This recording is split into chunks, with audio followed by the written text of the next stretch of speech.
Hi ಪುಟ್ಟ, ಏನ್ ಮಾಡ್ತಿದ್ಯಾ? ನೀನು ದೊಡ್ಡವನಾದ್ಮೇಲೆ ಚೆನ್ನಾಗಿ ಓದ್ಬಿಟ್ಟು ಒಳ್ಳೆ ಆಫೀಸರ್ ಆಗ್ಬೇಕು. ಅವಾಗ್ಲೇ ನಿಂಗೆ ಒಳ್ಳೆ ಸಂಬಳ ಸಿಗೋದು, ಒಳ್ಳೆ ರೆಸ್ಪೆಕ್ಟ್ ಸಿಗೋದು. ಹಾಯ್ ಪುಟ್ಟ, ಏನ್ ಮಾಡ್ತಿದ್ಯಾ? ನೀನು ದೊಡ್ಡವನಾದ್ಮೇಲೆ ಚೆನ್ನಾಗಿ ರೀಲ್ಸ್ ಮಾಡ್ಬಿಟ್ಟು ಒಳ್ಳೆ ಸೋಷಿಯಲ್ ಮೀಡಿಯಾ ಇನ್ಫ್ಲೂಯೆನ್ಸರ್ ಆಗ್ಬೇಕು, ಒಳ್ಳೆ ಬ್ಲಾಗರ್ ಆಗ್ಬೇಕು. ಅವಾಗ್ಲೇ ನಿಂಗೆ ಒಳ್ಳೆ ಸಂಬಳ ಸಿಗೋದು, ಒಳ್ಳೆ ರೆಸ್ಪೆಕ್ಟ್ ಸಿಗೋದು. ಏನೋ ಮಾರ್ಕ್ಸ್ ಅಲ್ಲಿ ಎಷ್ಟೊಂದು ಕಮ್ಮಿ ಬಂದ್ಬಿಟ್ಟಿದೆ. ಮ್ಯಾಥ್ಸ್ ಅಲ್ಲಿ 25 ಬರೀ 13. ಆ ಕೆಳಗಡೆ ಮನೆ ಹುಡುಗಿನ ನೋಡಿ ಕಲಿಯೋ, ಎಲ್ಲದರಲ್ಲೂ ಔಟ್ ಆಫ್ ಔಟ್ ತಗೊಂಡಿದ್ದಾಳೆ.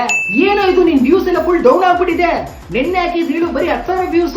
ಆ ಕೆಳಗಡೆ ಮನೆ ಹುಡುಗಿನ ನೋಡಿ ಕಲಿಯೋ, ಒಂದ್ ರೀಲ್ ಹಾಕಿದ್ರೆ 1 ಮಿಲಿಯನ್ ವ್ಯೂಸ್ ಆಗುತ್ತೆ. ಅದೇನೋ ಯಾವಾಗ್ಲೂ ಫೋನ್ ಅಂತ ಇರ್ತೀಯಾ. ಕಷ್ಟಪಟ್ಟು ನಾವು ಸ್ಕೂಲ್ ಫೀಸ್ ಕಟ್ಟಿದೀವಿ, ಬುಕ್ ಎಲ್ಲ ತಗೊಂಡ್ಬಂದಿದೀವಿ, ಓದಕ್ಕೆ ಏನ್ ನಿಂಗೆ? ತಗೋ ಓದು. ಅದೇನೋ ಯಾವ್ದು ಓದ್ಕೊಂಡೇ ಕೂತಿರ್ತೀಯಾ. ಕಷ್ಟಪಟ್ಟು ನಿಂಗೆ ಐಫೋನು, ಟ್ರೈಪಾಡು, ಮೈಕ್ ಎಲ್ಲ ಕೊಡ್ತಿದೀವಿ, ರೀಲ್ಸ್ ಮಾಡಕ್ ಹೇಳು ನಿನ್ಗೆ. ತಗೋ ರೀಲ್ಸ್ ಮಾಡು. ಇವತ್ತು ಯಾವ ಹೋಮ್ವರ್ಕ್ ಕೊಟ್ಟಿದ್ದಾರೆ? ಮ್ಯಾಥ್ಸ್. ಏನೋ ಇದು ಹ್ಯಾಂಡ್ ರೈಟಿಂಗ್ ಎಲ್ಲ ಎಷ್ಟೊಂದು ಕೆಡದಾಗಿದೆ. ಸಂಸ್ಥೆ ಎಲ್ಲ ಕೂಡ ತಪ್ಪಾಗಿ ಬರ್ಕೊಂಡಿದ್ಯಾ.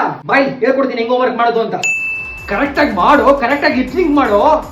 ಅದೆಷ್ಟೋ ರೇಟ್ ಆಗಿ ತಗೋತೀಯ ನೀನು. ಟ್ರೆಂಡಿಂಗ್ ಸಾಂಗ್ ತಗೊಂಡು ರೀಲ್ ಮಾಡೋ ಅಂದ್ರೆ ಇದ್ಯಾವುದೋ ಡಬ್ಬಾ ಸಾಂಗ್ ತಗೊಂಡಿದ್ಯಾ. ಇರು ನಾನು ನಿಂಗೆ ಒಳ್ಳೆ ಟ್ರೆಂಡಿಂಗ್ ಸಾಂಗ್ ನ ಹುಡುಕೊಡ್ತೀನಿ. ಬೆಳಗ್ಗೆ ವಾಕಿಂಗ್ ಹೋಗ್ಬೇಕಾದ್ರೆ ನನ್ನ ಫ್ರೆಂಡ್ ಹೇಳ್ದ, ಅವಳ ಮಗಳು ಇಡೀ ಕ್ಲಾಸ್ಗೆ ಫಸ್ಟ್ ರ್ಯಾಂಕ್ ಅಂತೆ. ನೀನು ಇದ್ಯಾ ದಂಡಕ್ಕೆ ಬರೀ ಜಸ್ಟ್ ಪಾಸ್ ಆಗ್ತಿದ್ಯಾ. ಬೆಳಗ್ಗೆ ವಾಕಿಂಗ್ ಹೋಗ್ಬೇಕಾದ್ರೆ ನನ್ನ ಫ್ರೆಂಡ್ ಹೇಳ್ದ, ಅವಳ ಮಗಳಿಗೆ ಇನ್ಸ್ಟಾಗ್ರಾಮ್ ಅಲ್ಲಿ 5 ಲಕ್ಷ ಫಾಲೋವರ್ಸ್ ಅಂತೆ. ನೀನು ಇದ್ಯಾ ದಂಡಕ್ಕೆ ಬರೀ 5,500 ಫಾಲೋವರ್ಸ್ ಇದ್ದಾರೆ ನಿಂಗೆ.